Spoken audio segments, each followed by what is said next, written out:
The fire continues for Georgia Tech as they have landed another stud out of the portal. Meet Noah Carter. He came over from Alabama. The stats are not going to wow you. Did not play a lot this past year. He was a top 60 national recruit coming out of high school. Was highly rated as well. Only had 8 tackles, 4 solo, 4 assisted tackles this year. But the dude is hungry. And guess what he's going to serve as? Outside linebacker edge. Exactly what Georgia Tech needs, and they need a dog. They might have just got one. Now, y'all know Georgia Tech has been in the running for Caleb Herring.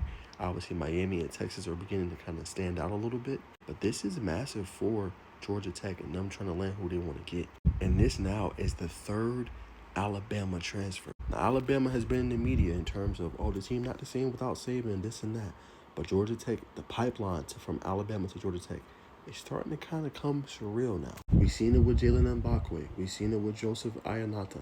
Now we see it with Noah Carter. And like I said, don't just take my word for it. On3 Transfer Portal has him as a 91 overall Transfer Portal ranking, the number 12 edge, and the number 112 player available in the portal. Again, another elite get. So that is like at least 2 4-star prospects they've gotten out of the portal. I mean, guys that have been playing at a high level when it came to high school.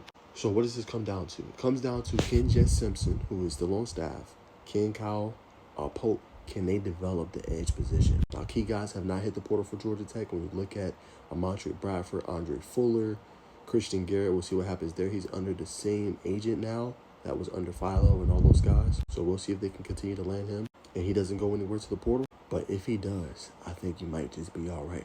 Because you got the young caliber talent, and now you got a real dog on the edge. And this is what they need. We just talked about it in the last video, right? The defensive coordinator has to come in, force turnovers, get big plays. But the way to do it, you need somebody on the edge that's going to hit somebody in the mouth. This is one of those dudes. Went back and looked at his high school film, couldn't be stopped. Quick burst step, powerful hands, good technique, good spin moves. Like, this kid can do it all. And I ain't saying high school necessarily means you're going to have college success. But if he could be developed the right way and he can play at a high level, look the hell out. This would be an elite kid for Georgia Tech. Again, I already know they landed him. I'm just saying his development and being on the field. They need more guys. Haven't heard too much on Brady Manley. I'm assuming he's coming back for another season. But you're going to need somebody to make a difference. Even if he's a pass rush specialist on 3rd down. Georgia Tech has been struggling with getting pressure on the quarterback. They're like near last in sacks. Near last or not ranked very high in turnovers. They simply just do not get home. And mind you, a lot of the time the back end coverage is good. But you need game wreckers. And I think they might just land one. So, yeah, man, I think Georgia Tech, with everything that's going on, they're doing a really good job in the portal. They're adding people. They're continuing to get better. And they're getting some really good guys. Those donations, they're making a difference, man. And like I said, Georgia Tech is really a hotbed. Now, when I say hotbed, I'm talking about it is a program that's right there. They just need the institutional backing, and they just need more people to donate. I already told y'all what I said before. Georgia Tech is almost like a sleeping giant. Again, 1 in 3 people are pretty much millionaires when it comes to Georgia Tech. All they need with the new college football landscape is people to donate to their program. And they have plenty of it. People start donating and major donors come to the program. It could change it. Could change the outlook and everything like that. But then they would be a more competitive team in the ACC. They would have bread in order to invest in these caliber players.